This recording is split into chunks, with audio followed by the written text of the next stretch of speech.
जय हिंद सभी को। पिछले क्लासेस में हमने वेव के बारे में पढ़ा था और वेव में भी हमने पूरा कवर किया था इलेक्ट्रोमैग्नेटिक वेव्स को, और उसके बाद हम कवर कर रहे थे मैकेनिकल वेव्स यानी यांत्रिक तरंगों को। तो यांत्रिक तरंग में अगली जो कड़ी है हमारी वो है साउंड यानी कि ध्वनि। ध्वनि भी एक तरीके का तरंग है, और कैसा तरंग है? तो यांत्रिक तरंग है। यांत्रिक तरंग में भी मैंने आप लोगों को दो तरंगें बताई थी, ट्रांसवर्स यानी अनुप्रस्थ तरंग और लॉन्गिट्यूडनल यानी अनुदैर्ध्य तरंग। तो जो उन दो तरंगें थी उनमें ध्वनि जो है ये लॉन्गिट्यूडनल का एक पार्ट है, यानी कि अनुदैर्ध्य तरंग होगी ध्वनि।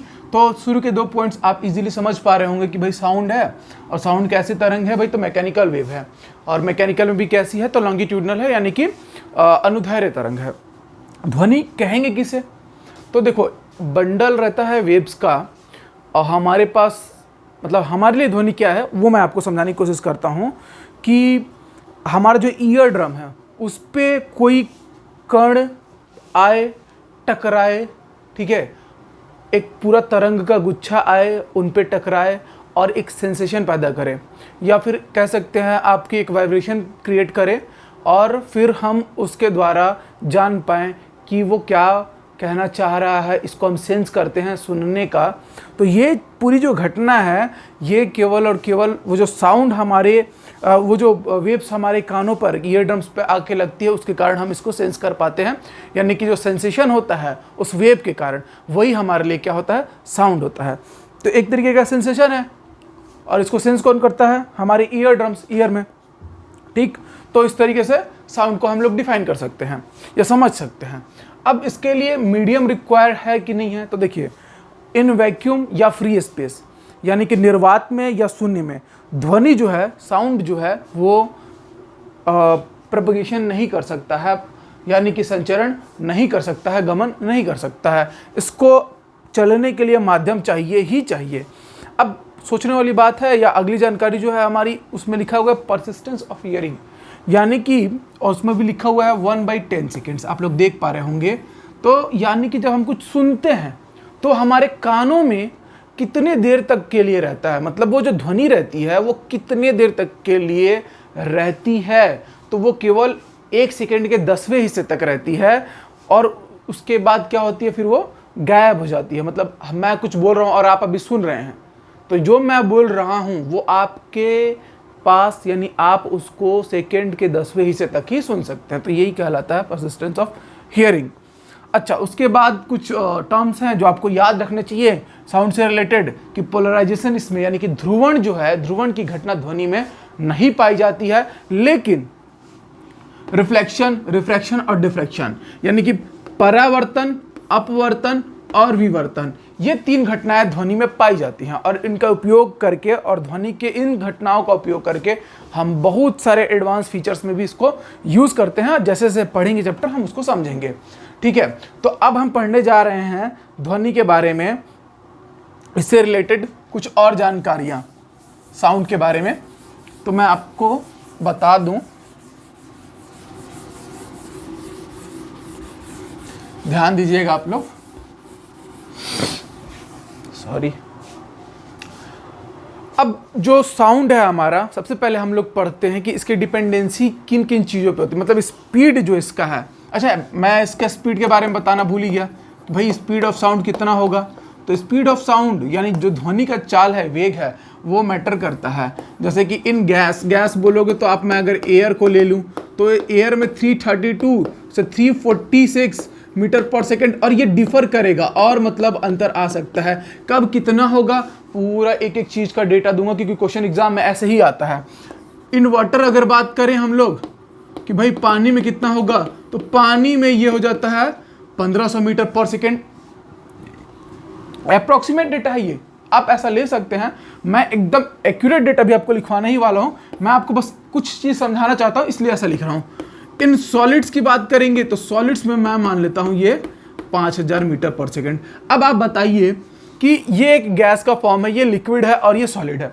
सबसे ज़्यादा ये सॉलिड को हम लोग स्टील ले लेते हैं, सबसे ज़्यादा आपको स्पीड जो है साउंड की किस में नज़र आ रही है? तो आप बोलेंगे भाई सॉलिड में, क्योंकि भाई इसमें 5000 मीटर पर सेकंड, और सबसे कम भाई इसमें 332 मीटर पर सेकंड, 332 मीटर पर सेकंड। यानी कि हम कह सकते हैं कि स्पीड ऑफ साउंड जो होता है सबसे ज़्यादा किस में होता है? सॉलिड्स में। देन लिक्विड में, उसके बाद गैसेस में, और इन वैक्यूम तो ट्रेवल करता ही नहीं है ये, ठीक है। तो ये इसके स्पीड का ऑर्डर हुआ कि यानी कि जो वेलोसिटी ऑफ सॉलिड है वो वेलोसिटी ऑफ लिक्विड से ज़्यादा होगी, और लिक्विड की वेलोसिटी, साउंड की वेलोसिटी लिक्विड में, उसकी वेलोसिटी गैस में जो होगी उससे ज़्यादा होगी। सिंपल सा टर्म था, मैंने थोड़ा सा ऐसे याद करवाने की आपको कोशिश की। अब ये जो वेलोसिटी है या स्पीड जिस कह लीजिए आप साउंड का, ये किन किन चीज़ों पे डिपेंड करेगा, यानी कि क्या इफेक्ट पड़ेगा जो फिजिकल पैरामीटर्स हैं उनका स्पीड ऑफ साउंड पे। तो इसको चलिए देखते हैं हम लोग, और ये बड़ा इंपॉर्टेंट है, क्वेश्चन इसी से आता है। अगर क्वेश्चन घुमाने का कोशिश किया तो आपको क्वेश्चन यही मिलेगा कि भाई दाब का प्रभाव क्या पड़ता है, मतलब कि प्रेशर का इफेक्ट क्या होगा साउंड की स्पीड पे, या फिर पूछ देगा आपसे कि टेम्परेचर जो है उसका क्या इफेक्ट होगा साउंड की स्पीड पे, या पूछ देगा फ्रीक्वेंसी का क्या इफेक्ट होगा स्पीड ऑफ साउंड पे। तो इस तरीके से जो फिजिकल पैरामीटर्स हैं तो उनके क्या क्या इफेक्ट हो सकते हैं हम उनको डिस्कस करेंगे, ठीक। अच्छा, नोट्स जो है टेलीग्राम चैनल पे मैं हर बार बताता हूं जैसे, तो वो मिल जाएगा, और जो लिंक है हमारे टेलीग्राम चैनल का वो डिस्क्रिप्शन में दिया हुआ है, तो आप बिल्कुल जाइए, क्लिक कीजिए, चैनल में पहुंच जाएंगे, नोट्स पूरा डिटेल में मिलेगा आपको वहाँ पे। मैं पहला जो इफेक्ट पढ़ा रहा हूँ वो है कि इफेक्ट ऑफ टेम्परेचर। किस पे? इफेक्ट ऑफ टेम्परेचर किस पे हम पढ़ रहे हैं? स्पीड ऑफ साउंड पे, यानी कि ताप का प्रभाव किस पर? ध्वनि पर। तो भाई देखिए, ताप का प्रभाव इस तरीके से होता है कि इसको एक रिलेशन से दर्शाते हैं हम लोग, V is directly proportional to under root of T, यानी कि जो वेलोसिटी ऑफ साउंड है वो अंडर रूट ऑफ टेम्परेचर के डायरेक्टली प्रोपोर्शनल होता है। कहने का तात्पर्य है कि जो ध्वनि का वेग होगा ताप के वर्गमूल के समानुपाती होगा। तो इस तरीके से एक चीज होगी, कुछ केसेस में ऐसा हो सकता है, बट जनरली आप ये नोटिस करेंगे कि जैसे ही आप टेम्परेचर बढ़ाते हैं, मैं हमेशा ऐसा एरो यूज करूंगा तो मतलब वो इंक्रीज के लिए है, वैसे ही आप देखेंगे कि वेलोसिटी, मतलब कि जैसे ही आप ताप बढ़ाएंगे वैसे ही ध्वनि का जो वेग है वो क्या हो जाएगा? बढ़ जाएगा।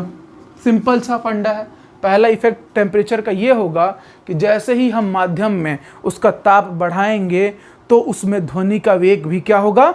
बढ़ जाएगा। सिंपल, आपको बहुत सरल भाषा में समझ में आया होगा। पहला इफेक्ट यानी कि पहला प्रभाव किसका? एक फिजिकल पैरामीटर था ताप यानी टेम्परेचर, वो ध्वनि पे किस तरीके से प्रभाव डालता है।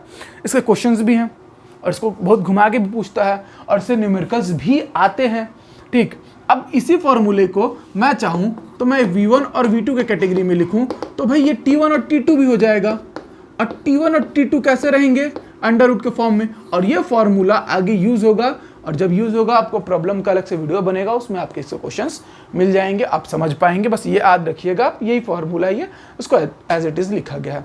दूसरा जो पैरामीटर है कि इफेक्ट ऑफ प्रेशर, ठीक है, तो मैं बस इसको मिटा देता हूं कि जो दाब है उसका क्या प्रभाव पड़ेगा ध्वनि के वेग पे, ठीक। तो अब दाब जो है यानी कि प्रेशर, दाब का प्रभाव किस पर? भाई ध्वनि के वेग पर, ठीक। मतलब ध्वनि कहाँ किसी माध्यम में किस वेग से जाएगी तो उस पर दाब का क्या प्रभाव पड़ेगा। तो मैं आपको बता दूं कि कंडीशन एक ले लीजिए, if the temperature is constant, ऐसा अगर हम मानते हैं कि ताप जो है उस माध्यम का नियत है, मतलब बदल नहीं रहा है, इन दैट केस आप प्रेशर का जो इफेक्ट होगा, मतलब कि ये जो प्रेशर है इसका स्पीड ऑफ साउंड पे जो इफेक्ट होगा वो होगा नो इफेक्ट। देखिए, और डीप में जाने की हमको ज़रूरत नहीं है, हमें छोटे छोटे क्वेश्चंस को बहुत बखूबी अच्छे तरीके से टिक करना और याद रखना है। तो मैं आपको बता दूं कि इतनी जानकारी पर्याप्त है कि आप जान पाएँ कि जो दाब है उसका क्या प्रभाव पड़ेगा ध्वनि के वेग पे। तो ध्वनि का वेग दाब के कारण नहीं होता है, ना कम होगा ना ज़्यादा होगा। Speed of sound doesn't differ due to variation in pressure. तो इस तरीके से आपने प्रेशर के कारण भी जान लिया।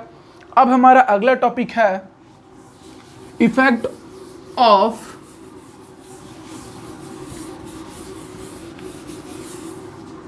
अगला टॉपिक हम करते हैं इफेक्ट ऑफ ह्यूमिडिटी।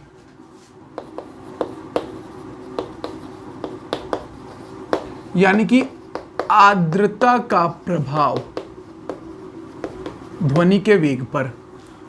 तो मैं कहना चाहूंगा कि अगर मैं h से ह्यूमिडिटी को रिप्रेजेंट करूं, ठीक है, और v से वेलोसिटी ऑफ स्पीड को रिप्रेजेंट करूं, तो थोड़ा बहुत ये देखा गया कि जैसे ही ह्यूमिडिटी बढ़ेगी जो वेलोसिटी है वो भी बढ़ेगी। ह्यूमिडिटी अगर घटती है, आर्द्रता अगर कम होती है, तो उसमें ध्वनि का वेग भी क्या हो जाएगा, कम हो जाएगा। मतलब कि हम कह सकते हैं कि जो आर्द्रता है वो डिफर करती है स्पीड ऑफ साउंड को। होगा क्या कि जब माध्यम पहले शुष्क रहेगा और अचानक से आर्द्र होगा, उसमें जो ध्वनि का जो वेग है वो थोड़ा सा बढ़ जाएगा, यानी कि ह्यूमिड होने की वजह से वहाँ पे स्पीड ऑफ साउंड क्या होगा, इंक्रीज होगा। तो बस आपको ये बातें याद रखनी है। आगे बढ़ते हैं हम लोग। इफेक्ट ऑफ ह्यूमिडिटी के बाद हम पढ़ेंगे इफेक्ट ऑफ एयर या विंड, सॉरी विंड इसलिए कि जो ब्लो करता हुआ एयर है, यानी कि बहती हुई हवा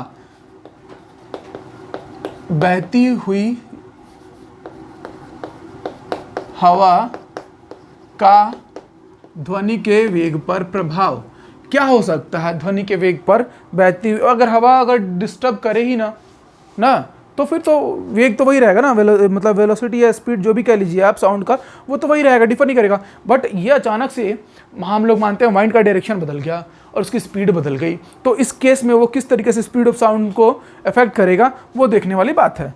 तो जिस डायरेक्शन में अगर ये विंड का डायरेक्शन है, ठीक है, इस दिशा में, और ध्वनि का डायरेक्शन इसके अपोजिट है, ये है वेलोसिटी ऑफ स्पीड, तब इतना जान लीजिए इस केस में स्पीड ऑफ साउंड डिक्रीज करेगा। वो अगेंस्ट जा रहा है किसके, डायरेक्शन ऑफ द विंड। अगर हवा के बहने की दिशा के विपरीत दिशा में ध्वनि गति कर रही है तो उसके वेग में गिरावट आएगी, कमी आएगी। बहुत ही सिंपल बात। और अगर मान लीजिए ऐसा ना हो, ठीक है, जिस दिशा में हवा बह रही है ठीक उसी दिशा में क्या होने लगे, ध्वनि भी उसी दिशा में जाए, तो यानी कि जो साउंड है आपका उसी डायरेक्शन में ट्रेवल करे, तो इस केस में आपका वेलोसिटी ऑफ साउंड इंक्रीज कर जाएगा। मतलब कि अगर direction of sound, direction of wind दोनों सेम डायरेक्शन है, तो इन दैट केस जो स्पीड ऑफ साउंड है वो इंक्रीज करेगा। बहुत ही सिंपल है, बहुत ही आसान है। और कुछ लोगों ने मुझे ये कहा, जैसे आप बहुत फास्ट बोलने लग जाते हो, तो देखिए मेरे मन में मतलब होता है, सबको गलतफहमियाँ होती हैं, मैं भी इंसान हूँ। मुझे ऐसा लगता था कि मतलब ये वीडियो है तो मैं ज़्यादा से ज़्यादा समय आपको बचा पाऊँ, तो आपका डेटा वगैरह कम लगेगा, तो मैं थोड़ा जल्दी बोलता था, तो उसके चक्कर में वो आदत में आ गया। तो इस वजह से किसी ने कहा कि सर आप इस पर काम कीजिए कि थोड़ा धीरे बोलिए, तो मैं कोशिश कर रहा हूँ जितना हो पा रहा हूँ मुझसे। ठीक, आप जैसा भी रहेगा आप कमेंट बॉक्स में बता सकते हैं इसके बारे में, तो मैं ज़रूर सुधार करूँगा अपने बोलने में। बाकी कंटेंट को लेके आप लोग निश्चिंत रहिए, इतना कंटेंट और उसके बाद जो क्वेश्चन का अलग से हम लोग आप लोग को वीडियो देते हैं पर्याप्त है। फिजिक्स आप बहुत अच्छे लेवल का, एसएससी का, रेलवेज़ का, इवन स्टेट गवर्नमेंट के कोई भी एग्ज़ाम्स का फिजिक्स तो आप एकदम उड़ा दोगे, इतना याद रखो आप लोग, ठीक है। तो अब अगला जो है हमारा इफेक्ट क्या क्या हो गया हमारा, ह्यूमिडिटी हो गया, टेम्परेचर हो गया, प्रेशर हो गया, और उसके साथ साथ हमने कर लिया वाइंड के डायरेक्शन का, ठीक है। अब इसके बाद हम पढ़ते हैं फ्रीक्वेंसी और वेवलेंथ का। भाई देखो, अगर फ्रीक्वेंसी प्रभावित करेगी तो कहीं ना कहीं वेवलेंथ भी करेगा, ठीक। कि effect of frequency and wavelength on the speed of sound, मतलब कि ध्वनि के वेग पे आवृत्ति और तरंग दैर्ध्य का क्या प्रभाव होता है। तो मैं आपको बता दूं कि आप लोग याद रखना, दाब की तरह यानी प्रेशर की तरह इसका भी स्पीड ऑफ साउंड पे कोई इफेक्ट नहीं पड़ता है। कुछ केसेस देखे गए हैं जिसमें फ्रीक्वेंसी इफेक्ट करता है, बट उतना डीप हमको पढ़ने की ज़रूरत नहीं है, वो 11th-12th में हम लोग पढ़ते हैं और उस चीज़ को यहाँ जानने की ज़रूरत नहीं है। मैं भरोसा आपको करना होगा मुझ पर, ऐसे कोई भी क्वेश्चंस आपको नज़र नहीं आएंगे। आप एग्जाम में बिंदास टिक मार के आइएगा कि फ्रीक्वेंसी और वेवलेंथ का ध्वनि के वेग पर, स्पीड ऑफ साउंड पर कोई भी इफेक्ट नहीं पड़ता है। अब हम स्पीड ऑफ साउंड जो है उसके बारे में स्टडी करते हैं कि भाई स्पीड ऑफ साउंड जो है बहुत सारा चीज़ तो पढ़ लिए, कहाँ करेगा कहाँ नहीं करेगा। तो स्पीड ऑफ साउंड जो है उसके बारे में हम लोग पढ़ते हैं कि ध्वनि का जो वेग है कहाँ कितना होगा, मतलब कि एग्जैक्ट डेटा देखते हैं कि कितने ताप का अगर प्रभाव पड़ता है तो किस तरीके का प्रभाव पड़ता है, तो इस चीज़ को हमको समझना पड़ेगा। तो मैंने आपको बताया था कि जो सॉलिड है ठोस उसमें सर्वाधिक होगा, फिर उसके बाद जो लिक्विड है यानी कि द्रव उसमें होगा, और फिर लास्ट में वेलोसिटी ऑफ साउंड या स्पीड ऑफ साउंड गैस में होगा। सबसे कम गति से वो गैस में चलता है। तो अब इसमें एग्जैक्ट डेटा हम लोग को लिखना पड़ेगा। तो speed of sound in air at 0 degree Celsius की बात कर रहे हैं हम लोग, ठीक है। ये टेम्परेचर ले लेते हैं, ठीक, 0 डिग्री सेल्सियस पे यहाँ पे हम लेते हैं स्पीड ऑफ साउंड, ध्वनि का वेग। तो ये आप याद रखिएगा, एकदम अच्छे से गांठ बांध लीजिए, 331 मीटर पर सेकेंड। किसी बुक में ये 332 मीटर पर सेकेंड भी दिया हुआ है। तो आप इन दोनों को ही, ऐसा नहीं है एग्जाम में कि आपको एक ऑप्शन 331 332, तब आप 331 लगाइएगा बिंदास, बट जनरली क्या लिया जाता है 332 मीटर पर सेकेंड। 0 डिग्री सेल्सियस पर इतना टेम्परेचर लिया जाएगा। अच्छा, अगला है 22 डिग्री सेल्सियस पर, और उसके बाद है 25 डिग्री सेल्सियस पर। 22 डिग्री सेल्सियस पर बहुत बुक्स में 343 मीटर पर सेकेंड दिया रहता है, और ये 344.2 मीटर पर सेकेंड भी लिया जाता है। तो ये नियर अबाउट है, आप इसको भी देख सकते हैं। मैं बता रहा हूँ ना, मैं आपको सारा डेटा दूंगा, तो इस तरीके से कोई भी दिक्कत आने की ज़रूरत नहीं है। 25 डिग्री पे ये आप याद रखिए, ये आपको सब जगह इतना ही मिलेगा, 346 मीटर पर सेकेंड, यानी कि speed of sound in air, ठीक है, 25 डिग्री सेल्सियस पे कितना होगा 346 मीटर पर सेकंड। अच्छा, इसके अलावा मैंने आपको एक चीज़ नहीं बताई कि जो स्पीड ऑफ साउंड है, मैं यहाँ लिख देता हूँ, वो टेम्परेचर बढ़ने के साथ, मतलब कि अगर 1 डिग्री सेल्सियस क्या है, तापमान है, अगर 1 डिग्री सेल्सियस बढ़ाया जाए, यानी कि इंक्रीज इन टेम्परेचर, तब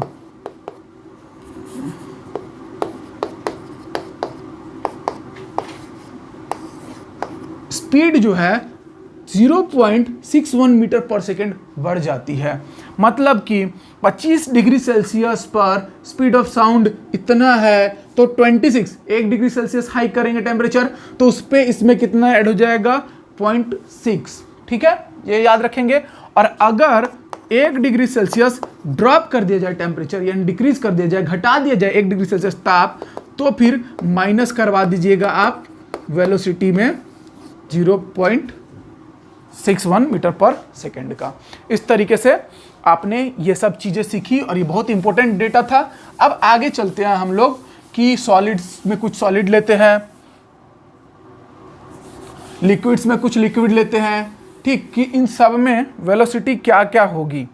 मतलब जो स्पीड है साउंड का, तो सॉलिड में 2-4 सॉलिड ले लेते हैं, जैसे आयरन लेते हैं, स्टील लेते हैं, ठीक, तो इस ग्लास लेते हैं कि इसमें स्पीड क्या होगा साउंड का। और फिर लिक्विड में वाटर है, और भी कुछ छोटा मोटा लिक्विड है।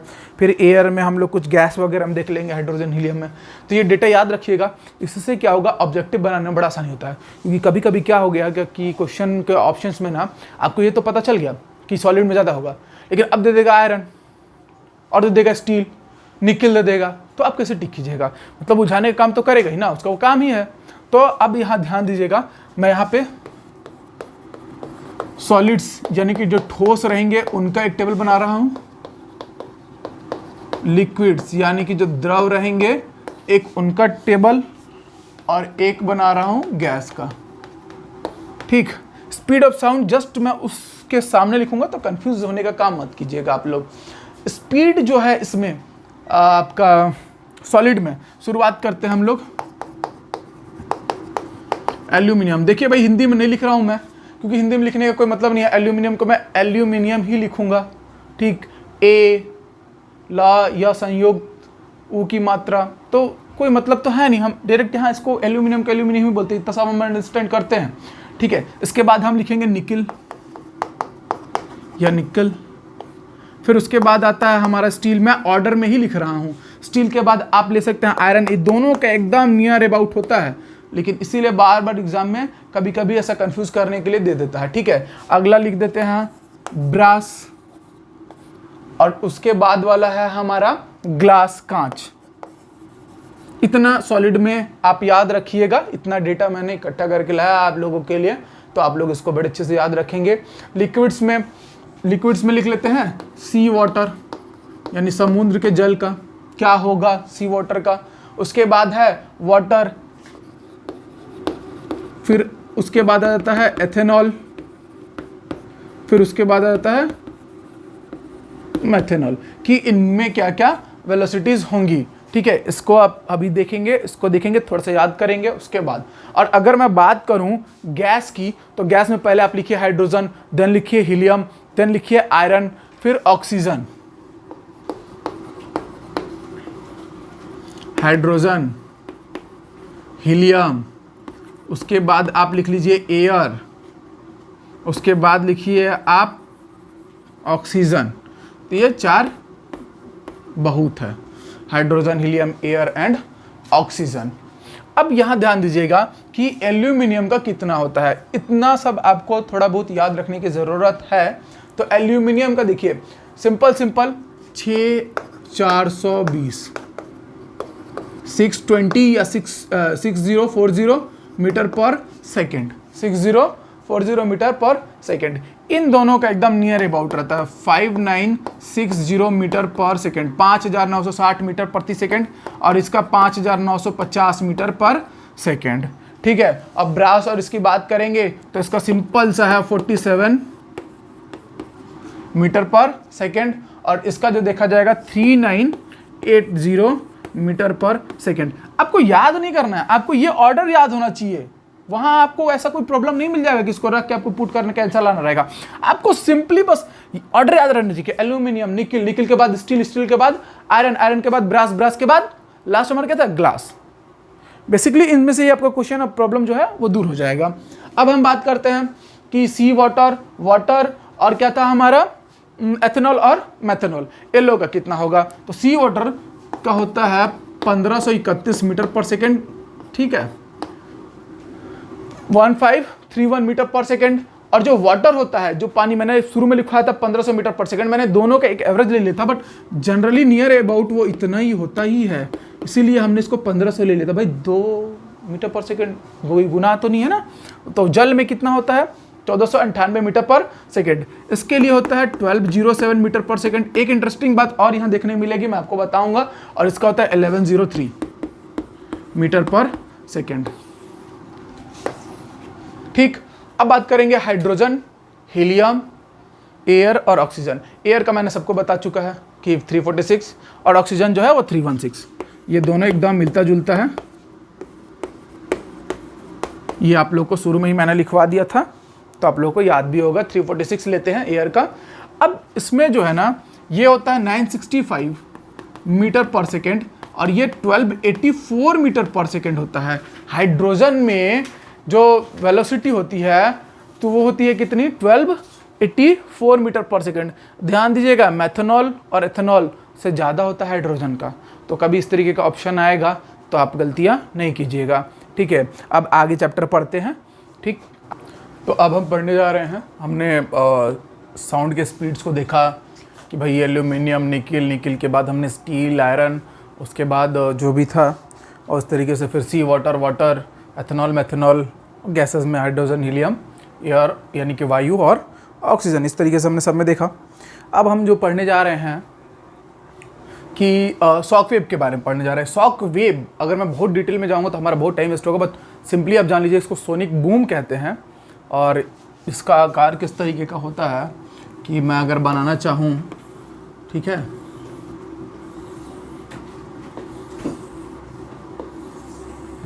सोनिक बूम का मतलब होता है, अगर सिंपल भाषा में बताया जाए, कि जो स्पीड ऑफ साउंड होती है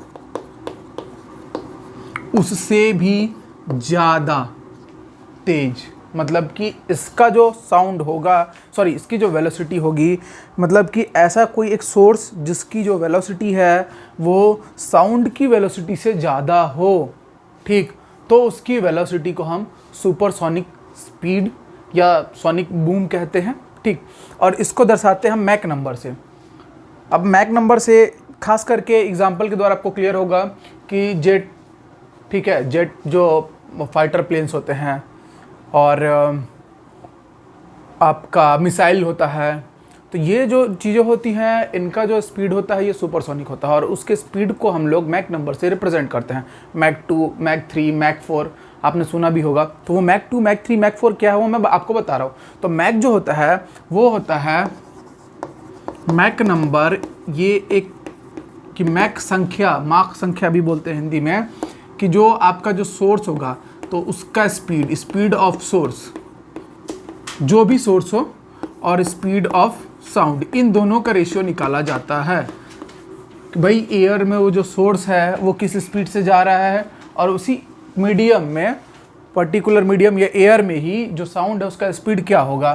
तो अब अगर मान लेते हैं हम लोग कि ये करीब करीब एक सोर्स है और इसका स्पीड 900 मीटर पर सेकेंड, और यहाँ पे हम इसको अप्रॉक्सीमेटली ले लेते हैं 300 मीटर पर सेकेंड। आप देखिए ये दोनों कैंसिल और ये 0 0 से कैंसिल, 3 1 जा, यानी कि हमको यहाँ पे मैक नंबर कितना मिला, 3।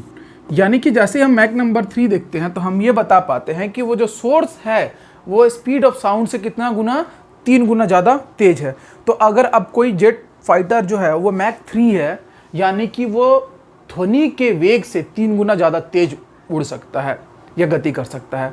तो इस तरीके से ये हमको समझाता है, ठीक है। तो अब अगला जो टॉपिक है हमारा, इसके बाद शॉक वेव्स के बाद, अब मैक नंबर याद रखिएगा, क्वेश्चन इसी से आएगा। स्पीड ऑफ साउंड में मैक नंबर हमने पढ़ लिया। अब अगला हम पढ़ते हैं, इससे रिलेटेड एक इफेक्ट और पढ़ते हैं साउंड से, और उसको हम लोग बोलते हैं डॉपलर्स इफेक्ट, ठीक है। डॉपलर का प्रभाव बड़ा ही इंपॉर्टेंट है, बट डिटेल में पढ़ेंगे तो बहुत लंबी क्लास होगी। मैं एकदम सिंपली आपके जो प्रॉब्लम्स एग्जाम में आते हैं आप उसको कैसे डील कर पाएंगे इजीली, उस पर बात करेंगे और इसको क्लोज करेंगे। तो डॉपलर इफेक्ट जो है कि इसमें डेफिनेशन ये कहता है कि a variation in frequency, a variation in frequency of sound,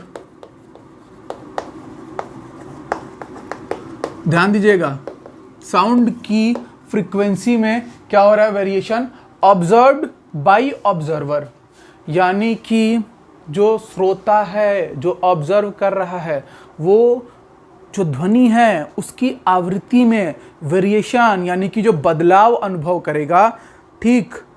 और वो बदलाव कब होना चाहिए, जब उनके बीच में रिलेटिव मोशन हो, यानी कि आपेक्षिक वेग हो, आपेक्षिक गति हो, किसके बीच, बिटवीन ऑब्जर्वर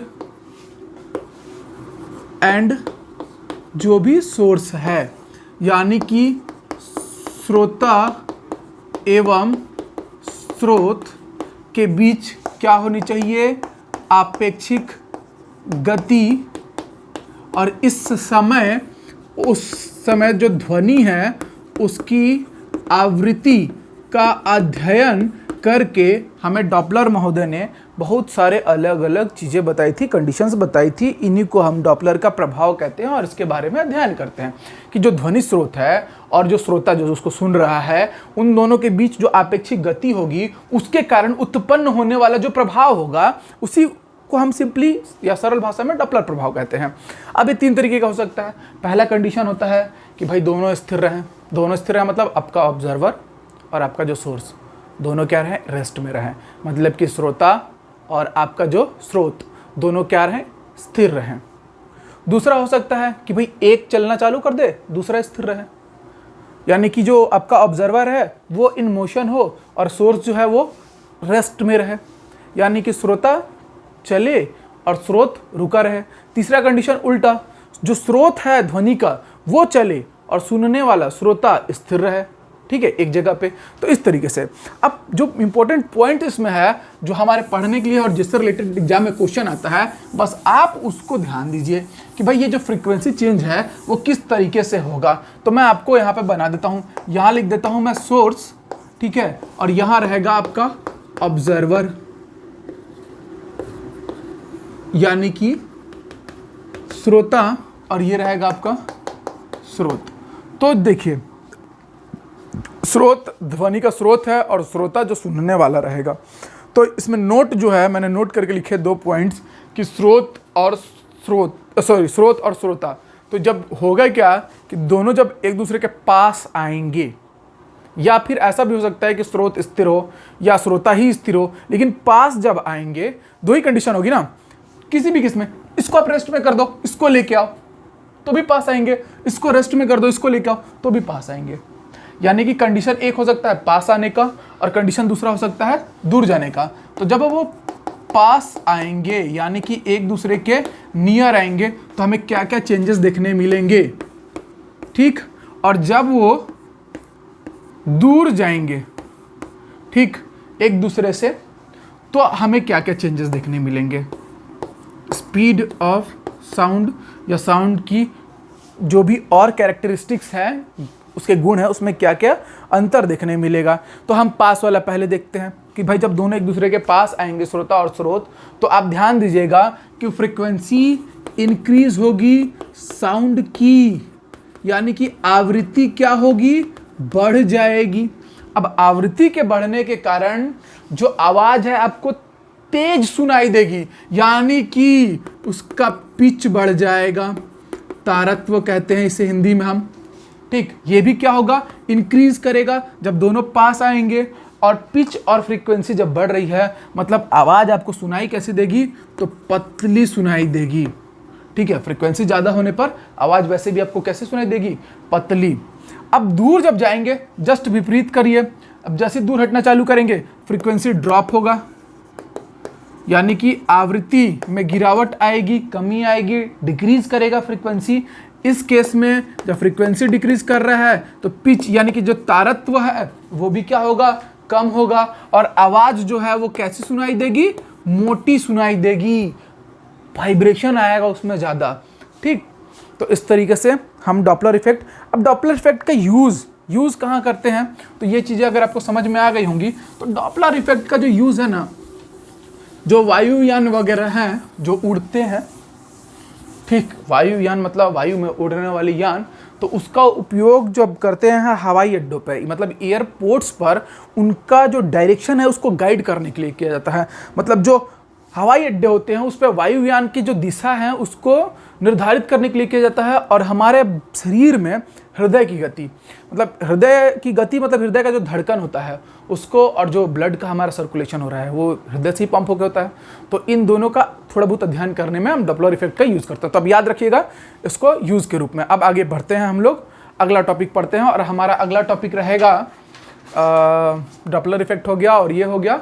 हमारा अगला टॉपिक पढ़ेंगे हम लोग, सिंपल से, मैं एक टॉपिक और छूट गया है मेरे पास, मैं वो आपको बता देता हूँ शॉर्ट में, ऑर्गन पाइप्स। हिंदी में भी इसको ऑर्गन पाइप्स बोलेंगे, ठीक। और सिंपल मैं एकदम शॉर्ट में समझाऊंगा इसको, ओपन और क्लोज, ओपन ऑर्गन पाइप्स और क्लोज्ड ऑर्गन पाइप्स। बांसुरी, गिटार, ठीक है, सितार, वीणा, ये सब के बारे में आपने सुना होगा। तो इससे सिंपल क्वेश्चंस आता है ध्वनि से रिलेटेड, उसको इस बार 2 मिनट 2 सेकंड में हम लोग इसको डिस्कस करके और रहने देंगे, ठीक है। तो हम लोग पहले पढ़ेंगे ओपन ऑर्गन पाइप्स को, खुला ऑर्गन पाइप। तो इसमें सम और विषम दोनों सन्नादी बनते हैं। कहने का मतलब है कि जो ओपन ऑड, इसमें odd and even harmonics, sorry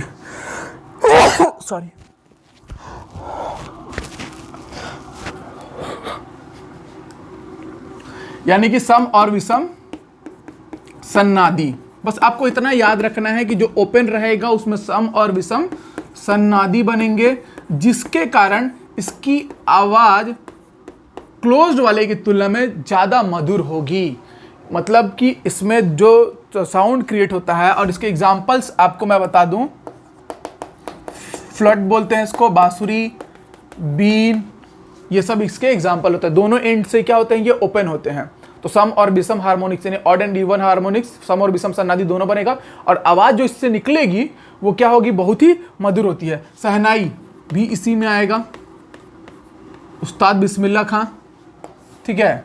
बांसुरी, बांसुरी मेरे गांव के मुरारी चाचा थे, तो बहुत लोग बांसुरी बहुत अच्छा बजाते हैं, लेकिन उनके बाद ही कोई बजाता होगा, बहुत बहुत जोरदार, और बहुत स्ट्रगल किए हैं और बांसुरी बजाने के लिए गांव में, क्या बताएंगे हम स्टोरी आप लोग को।